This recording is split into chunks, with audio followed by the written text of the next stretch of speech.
and welcome to episode 123 of our podcast. My name is Chris McNutt, and I'm part of the progressive education nonprofit Human Restoration Project. Before we get started, I wanted to let you know that this is brought to you by our supporters, three of whom are Jordan Baca, Kimberly Baker, and Kevin Gannon. Thank you for your ongoing support. You can learn more about Human Restoration Project on our website, humanrestorationproject.org, or find us on Twitter, Instagram, or Facebook. I'm going to read a limited portion of your CV because we only have 30 to 40 minutes. We're joined by Dr. Linda Darling-Hammond. She is the Charles E. Ducommun Professor of Education Emeritus at the Stanford Graduate School of Education. She founded the Stanford Center for Opportunity Policy and Education and served as the faculty sponsor of the Stanford Teacher Education Program, which she helped to redesign. She is the former president and CEO of the Learning Policy Institute. Also, she's the former president of the American Educational Research Association. She's written over 25 books and 500 articles, including The Right to Learn, Preparing Teachers for Deeper Learning, and The Flat World in Education. She was the education advisor to Barack Obama's 2008 presidential campaign and volunteer leader of Joe Biden's transition team for the U.S. Department of Education. And she began her career as a public school teacher and co-founded a preschool and public high school. So that's just a taste of that. But thank you so much for being here, Linda. It's seriously an honor for you to be here. Oh, I'm delighted to be with you. You're joining us today. It's election day, which is going to theme some of our questions. And frankly, there's a lot of anxiety around the current state of the world, not just who's going to win the election, but if those results will be accepted.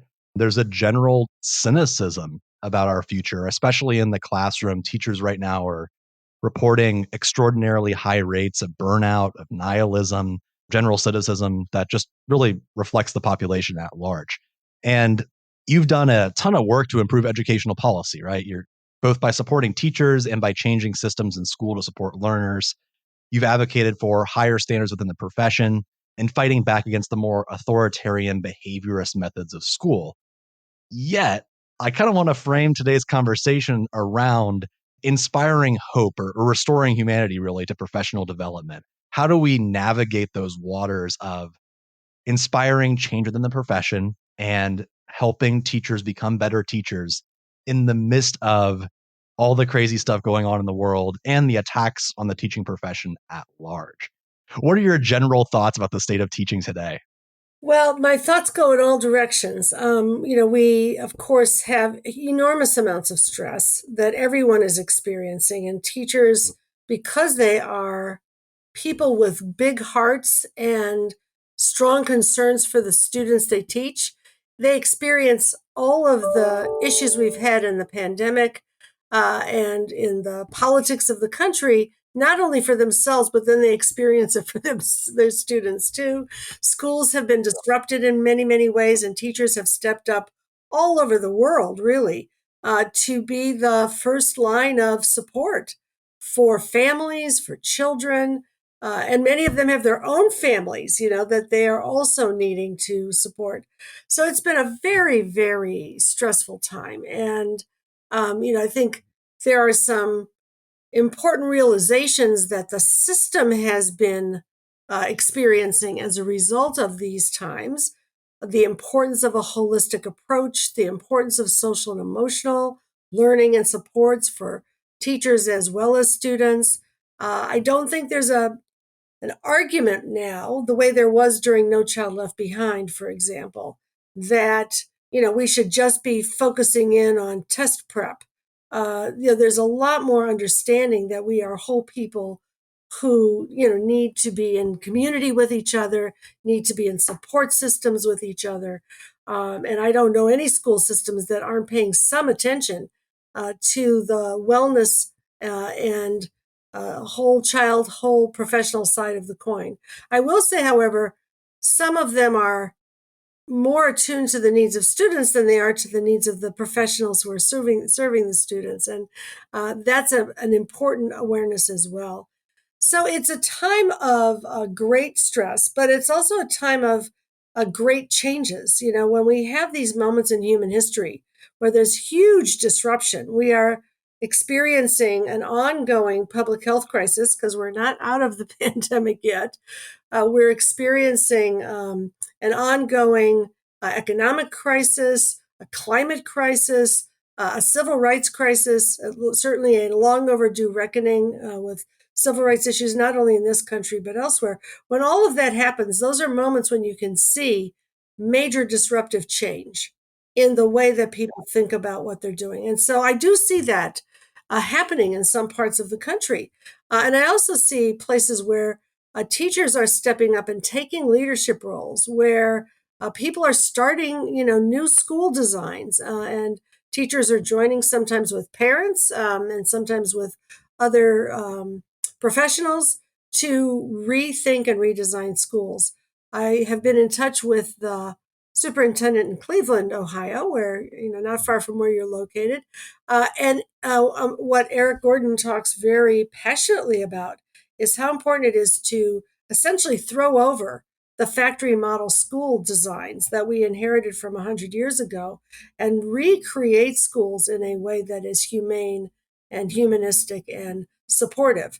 And I hope that that impulse, which I see in various pockets around the country, continues to spread. This is the moment when we need to be taking advantage of that disruption to create a new approach to schooling that will be what we use for the next century. I think there's something to be said too about maintaining that hope. I remember when remote schooling first came to the fold in March 2020. Time now is so relative, but there was so much hope at that onset that we would see schools as a whole change. Like there was this mass disruption that everything was going on. People were, for better or for worse, noticing all of the cracks that existed. And there was a lot of talk about let's completely reimagine, for example, standardized testing. All of these universities stopped doing forced, or they switched to like blind test admissions, or they just threw out accepting grades altogether and shifted to universal mass admittance programs. And the world didn't fall apart. So I figured, oh, hey, cool. We're going to start seeing massive change on the horizon. However, there's also been calls recently to go, it's kind of like a modern day interpretation of back to basics, where it's like a return to normalcy, scare quotes. How do we continually inspire that hope within professional development that we can still change things without buying into all of the cynicism that exists in the teaching profession? That's a tough question because it depends on where you're located, and what the experiences around you. I happen to be in California, where we are doing a huge redesign of our schools, and I serve as the president of the State Board of Education in California. So I'm able to be involved in that conversation about how we're going to rethink everything from the design of schools to the assessments that we use in schools to the way we conceptualize curriculum and the purposes and goals of schools. We have, you know, um, leadership in the state that is very focused on the whole child and really creating a system in which the whole child sits in a school environment that addresses the needs of the whole family and the whole community, et cetera. And not everyone is in a context like that. So the strategies range from, taking advantage of the impulses you can find. I think changing systems and changing policy is always opportunistic. You have to see where the cracks are, where the opportunities are, and really lean into those at the moment when they are available. In some cases, it's going to be a subversive activity because it depends on what your context is. But one of the things that even in these huge debates that we see in the politics, the anti-CRT movement, the anti SEL movement, et cetera, et cetera. There are ways often to connect with parents on a whole different level, like, outside the bounds of the food fights at the school board meetings, around what end up sometimes being shared concerns. So I think that, the way in which we take advantage of this. You mentioned professional development as a context. That might sometimes be the context, but it may be that there are other contexts within which the work needs to be done. I think it is when I was in New York City in the moment when hundreds of new small schools were being created.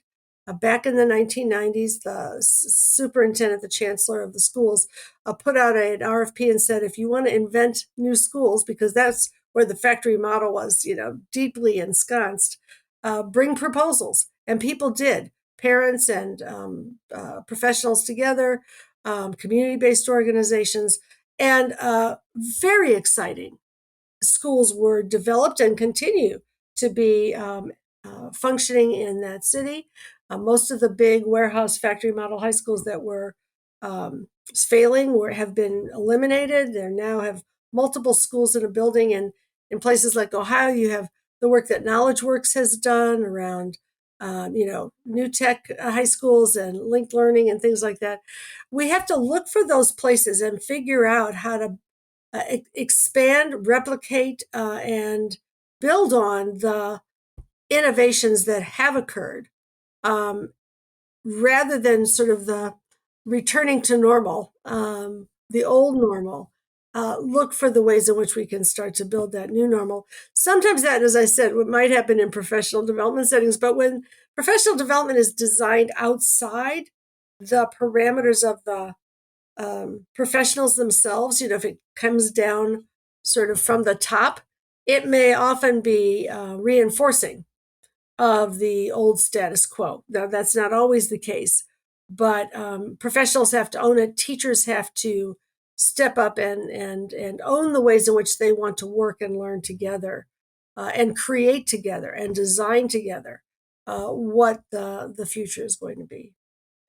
It's fascinating. As you're talking, I can't help but think about a situation that we find ourselves in a lot when we're doing PD, which is part of the PD has to be convincing teachers that administrators, state administrations, the building like curriculum coach actually wants you to do these cool progressive ideas. We'll be invited in to do, for example, project-based learning or ungrading or moving away from testing. And teachers are hesitant because they believe that, for example, the Ohio Department of Education believes that none of those practices are going to work and they're going to focus on standardized tests. Yet at the exact same time, when I was in the classroom, the Ohio Department of Education came in and said that everything I was doing was super cool.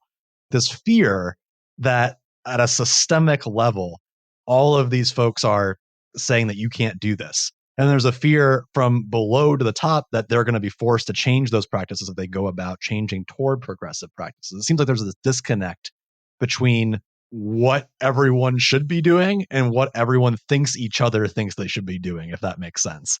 How do you convince folks that you should even try these things out when they feel like so much pressure is against them to even trying to shift at a systemic level would be outrageous, to even think about going that far? On the one hand, there is a need for educators to be involved in changing the rules, changing the policies. And the Ohio Department of Education, which I have worked with in various moments in time, has had to evolve with the politics of the moment. So what might have been the case at one moment in time may or may not be the case at another moment in time in terms of how it is positioned. But typically there has been some encouragement from that agency for innovation. And so you've experienced some of that. I think for teachers who have not engaged in a particular kind of practice and may not have experienced it themselves as students, the professional learning piece of this is not just the presentation at a PD that here's a good idea and here's what it's about, but then you need to embed it in a way that there is a ongoing opportunity to go, to go across classrooms, to go see what somebody else is doing, to plan the project together with other colleagues. Maybe it's an interdisciplinary activity that is at a grade level, or maybe it is the folks in the third grade who are planning the third grade project together on their team. And then to iterate, to come back together and say, here's my material. What are you doing? Oh, I like what you're doing. I'm going to bring that in. Oh, this other piece didn't work so well. Let me tell you what I'm doing instead. And we need school administrations that are finding the space and the time for teachers to collaborate together. That is a big need in a lot of American schools. Some schools have redesigned to make time for teachers, but many are still, very much into you get a half an hour a day for individual planning, not creating the time. So that's a part of the systemic change then. Whenever we want to undertake a practice change, we also have to look at what's the system change that has to go with it. In the United States, teachers work more hours per week and year than teachers in any other country in the world directly with children.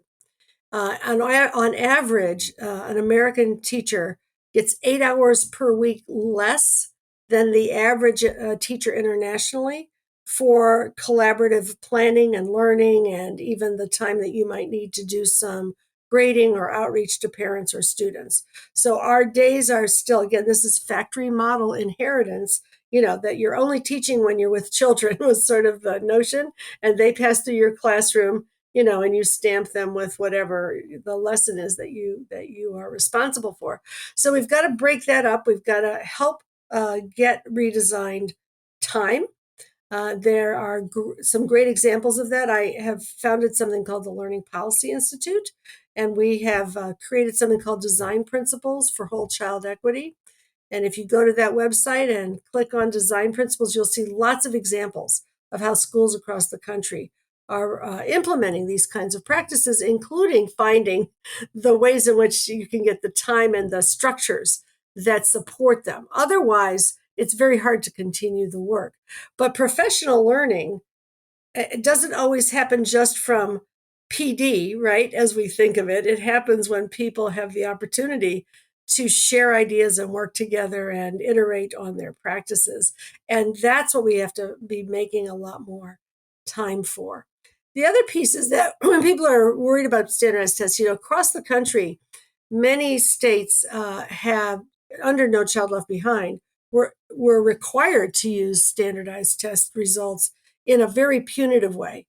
There was the march to meeting those test score targets, and if you didn't meet your test score targets, then you would have, various sanctions and penalties, and those could include, in some places, reconstituting schools in terms of their staffing, even eliminating or closing schools. It was a hugely traumatic time in American education. And many people are still injured by that. They're still afraid of what we were experiencing at that time.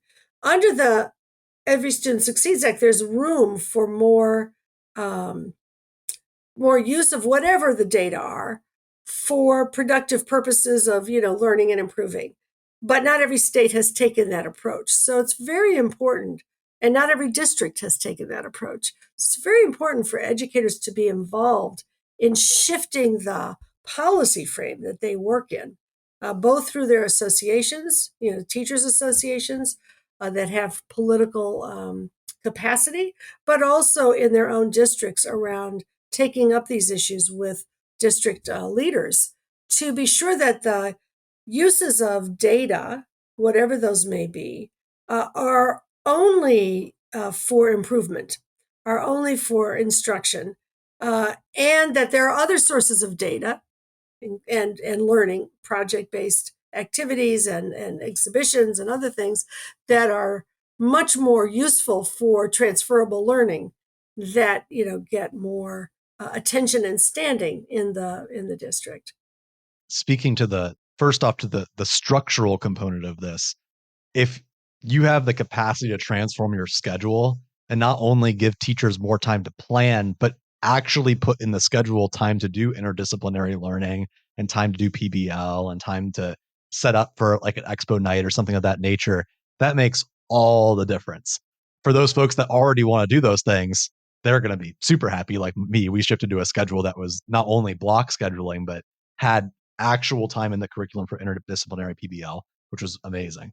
I was going to say, you and others who've had that opportunity should share that on your website. You should get those schedules and how you got to them, and share those tools, because everybody needs those tools. Yeah, and it's incredible. And what's cool is that the folks who maybe were a little skeptical of those practices working, when the schedule shifted and they saw what others were doing, that's all the enabling they needed to jump in to this work. Because as you've frequently written about, this is research-backed stuff. This is not hippie kumbaya. This is rigorous, challenging stuff. And the stuff that kids do when they're put into these settings is way more interesting, but also intense than anything that they're going to do on a worksheet or a test or anything like that, where it just, who cares at the end of the day? It's irrelevant. And kids always say that if you ask them. I think allowing for teachers just to have the time to even think about those things and organize together is a big part of this, because it feels like a lot of work front loaded when you're looking at changing systems, and everybody, if they're just trying to keep their head above water, both professionally but also personally with everything that's going on in the world, it can be difficult to challenge the status quo and to make those changes. Something that's interesting about the latter part of what you brought up surrounding spaces that are maybe embracing like the CRT language, the anti-trans stuff, the even saying the word progressive in terms of progressive education, are also the same places that are like recruiting military members to be teachers because there's a giant teacher shortage because they're not paying teachers anything, or they're embracing that teacher as technician model for folks that find themselves in spaces where unions are essentially abolished or perhaps even like nearly illegal. Like it's incredibly difficult to join those. And they're teaching in spots where, the kids need help and the teachers need help, but they feel like lost. What do they do if they don't have that framework to support them? A lot of teachers in those kinds of settings kind of take their work underground, but it's a very challenging way to, and that's why, of course, people are leaving. If you can't do the kind of work that brought you into teaching, if you're worried that somebody's going to, sue you because you said something in the classroom uh, that might have even been misheard, misinterpreted, and reported home. I mean, there's even surveillance kinds of things going on. People are many people are going to just opt out. But I think there's always, what do we do at the individual level, and then there's always a political and communal set of tasks to be done also. And so, the part of the task in those settings is to be working in a more politically astute way to change the context, uh, both by who's elected and by the ways in which teachers work collectively around that. And for those who are just trying to survive, uh, I always suggest that people find find your collaborators, find your community, find the people that, in some moments in history and at some periods of time, you simply are able to commiserate with. And notice that all these words begin with COM, community, commiserate, that notion of a community, of a communal way to be in the world is very important. It's especially important when you're in these very, very stressful situations. But there will be a moment where the shift can come, where things can move, and you can continue to try to be persuasive to other parents about how they can be helpful, other members of the community, and not simply deal with it on your own. Almost nothing can be done well individually. There's the African proverb, if you want to go fast, go alone. If you want to go far, go together. And so whether it's how we operate as professionals in the school, again, the old factory model with the egg crate classroom was designed to keep teachers from one another. It was designed to make everybody, sort of just implement the routines that were handed down to them. Every time we break through that, every time we create more communal activity, whether that is the professional learning that we can do with each other, or whether it is the political work that needs to be done to create safe spaces for schools. It has to be done, communally. And there are a lot of people. I've worked in classrooms. I've been a teacher. I've helped start schools. I've also worked at the policy level. And I try to go back and forth because you need for people who work in the policy context to understand what it is to teach and learn, to understand how it is that students are enabled to thrive, to understand how things operate. So I also work with a lot of other organizations, civil rights organizations, people in community-based organizations, as well as educators. And I do think that that's important to us as well, that there is actually a lot of shared um, aspiration for our children. And the more we can connect to others in our communities or in our states or in the federal space who share those goals, the more powerful we can be in actualizing them. There's two things that you said that I really want to highlight. That at first is I hear a lot of themes there of like Deborah Meyer's creative noncompliance. Just kind of look the other way and do the things that work through research if you find yourself in that environment. And also Jonathan Kozol's coalition building, where you gather enough support for yourself that even in the instance where you're reprimanded or perhaps even fired, you have that professional network of folks that are there to save you and move you into a space that might work better for you to begin with. And that's obviously, not applicable to everyone. Not everyone can take those kind of risks, but if you can build up that political and social capital to the point where it works for you, then you can start taking more and more risks and doing cooler and cooler stuff. And I've learned a lot from both Deborah and from Jonathan over the years. But Debbie was creating some of those small schools that I mentioned in New York City when I was there. And it all started with that. She, had been a kindergarten teacher and was part of a group of folks who were meeting at Lillian Weber's workshop, speaking of a different approach to professional development. It was creative construction of new realities as well as creative noncompliance where necessary.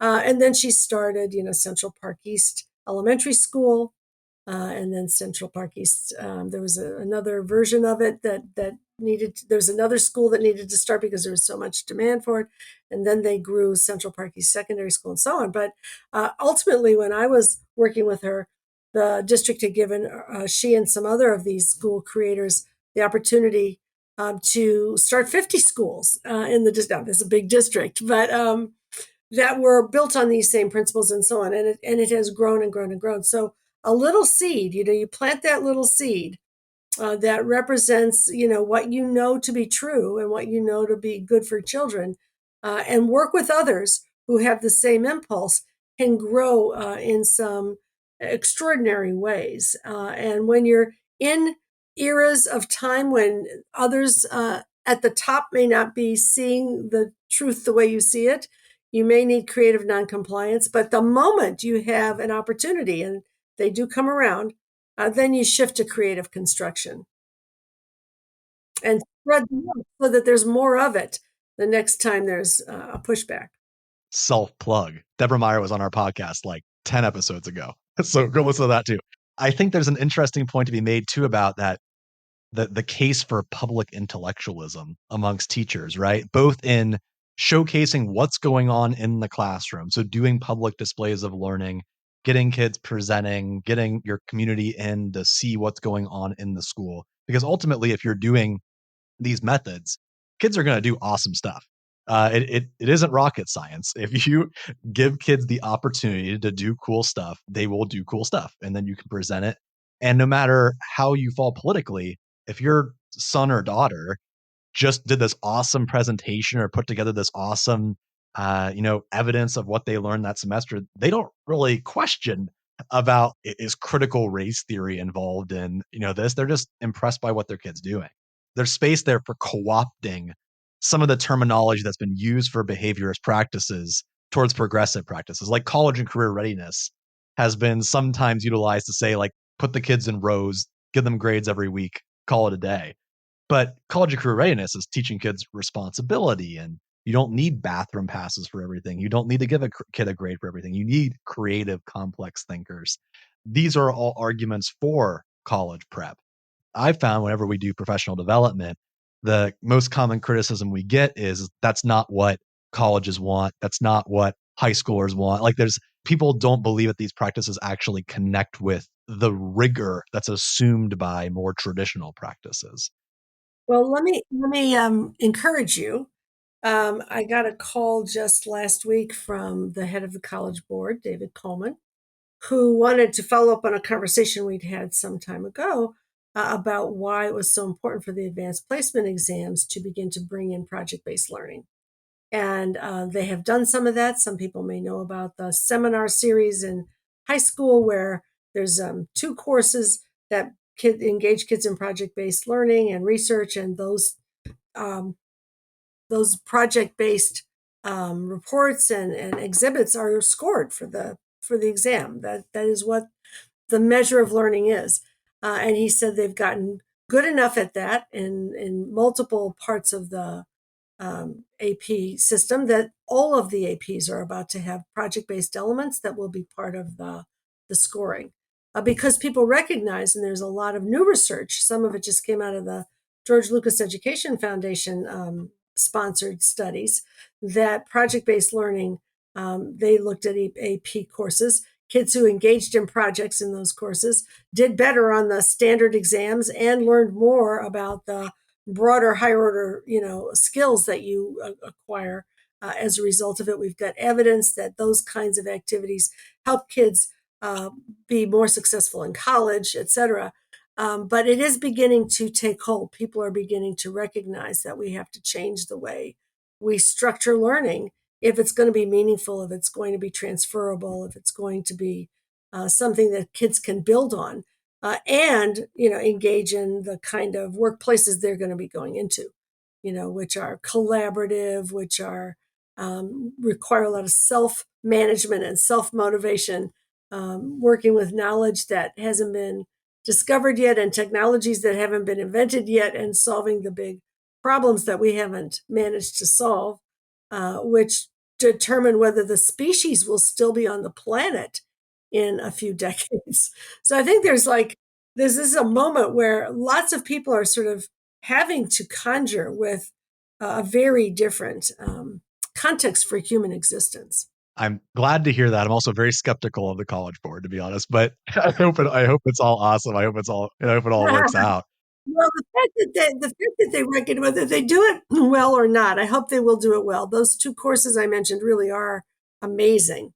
And they are really about the kids choosing the topics that they will inquire into and so on, and teachers learning how to evaluate them with rubrics, et cetera. But even if they didn't do it well, the legitimization of the practice of project-based learning is an important step forward for us. I think it gets to the call too for both the micro level of how do we do schooling better to the more macro level of how do we preserve human existence. And I think that there's interest in addition to the pandemic bringing about calls for reimagining education and seeing the cracks in that regard. It's also allowed us to see general issues of equity, climate science. I mean, you name it. Pretty much everything that could possibly be graphed having a problem right now. These progressive teaching methods aren't just to increase test scores, they're to create a more democratic society where kids are able to critically think about the world around them and build a better future. And in addition to teachers rallying together to talk about progressive teaching methods, to teach in this way, to advocate for better pay and professionalism and all that kind of stuff, there's also kind of a sub message there of advocating for being able to teach kids to change the world, which I think might be scary for more conservative folks because they hear that and think it's like propaganda. In terms of teachers navigating that political landscape, how do teachers stand up for themselves within their organizations or really without their organizations and talk about this stuff without scaring people away, where people are so propagandized to hear even the term progressive and they look the other way and be like, that person is not on my team. How do I even go about like starting to talk to them about this stuff without just radio silence on the other end? I think choice of words is very important. And in my experience, working in the political space and the policy space is just like teaching. You have to think about who you're talking to and what they bring to the conversation, what their perspective and starting point is, so that you can kind of find a way to meet in the exchange. Um, Very interesting study by I think it was the Fordham Foundation, which actually has Ohio roots and is conservatively leaning. And they looked at the fact that the term SEL has been weaponized. And many people have been told, sell is the devil, but they don't even know what it is. And so, as people have looked at conversations with, or when you ask parents on both sides of the aisle, um, what do you think about the various specific elements of social and emotional learning? Learning how to um, sort of reflect on your own feelings and figure out how to behave responsibly and how to get along with others and how to um, develop a growth mindset and be able to persevere and be resilient, all these things. When you talk about that, there is almost 100% agreement across all of the people who are surveyed or in focus groups on this, that yes, I want that for my child. I think the school should be doing that. So the label can be weaponized, but the actual content is actually a place of common ground.